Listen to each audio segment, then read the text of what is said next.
هاوشێوەی ڕۆژەکانی تر سەرقاڵی کارکردنە لەناو پرۆژە هەنگەڵانەکەیدا.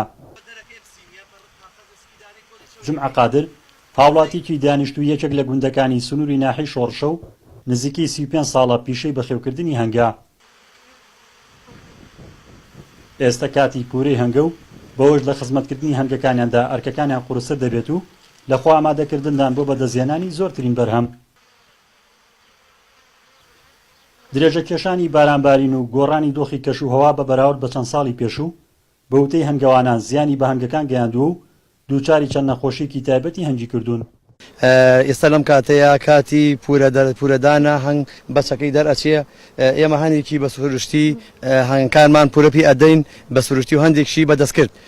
شێوەی سروشتێکە ئەوە هەر خۆی مەلیکە دەرەچێ و مەلیکە دروستەکە و هەنگکە پور ئەدا و ئەیگرینەوە. بەپێی ئامارەکان لە سنووری پارێزگای سلێمانی نزیکەی 4000 کەس سەرقاڵی بەخێوکردنی هەنگن.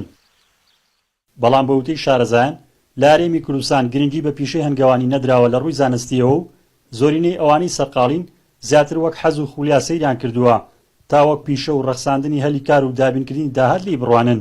کێشە لە هەرێمی کوردستاندا کێشەیەکی گەورەی هەنگاوانەوەیە کە لە ڕووی زانستیەوە کاریان نەکردەوە بۆم دار بۆیە وەک پێویست نەیانتوانەوە ئیستفادە لە پیشەکەیان بەرنیان وەکو پیشەیەکی سەرەکی هەڵی بژێرن.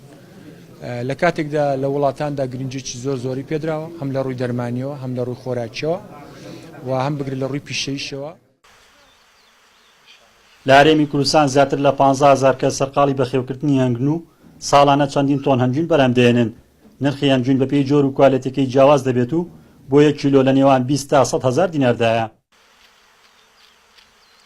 ئەگەرچی لە هەرێمی کوردستان هەزاران هاوڵاتی لە ناوچە جاجاکان سەرقاڵی بەخێوکردنی هەنگ و بەرهەمێنانی هەنگوینن، بەڵام هاوکاری نەکردنی حکومەت لەلایەک و پێنەدانی ڕێنمایی و ڕایەنانی زانستیانە بە هەنگاوانانی ناوخۆ وای کردووە بە شێوی فراوان و زۆر هەنگوین بەرهەم نێرێت و بە ناچاری هانا ببرێت بۆ هەنگوینی بەرهەمی وڵاتانی دراوسێ.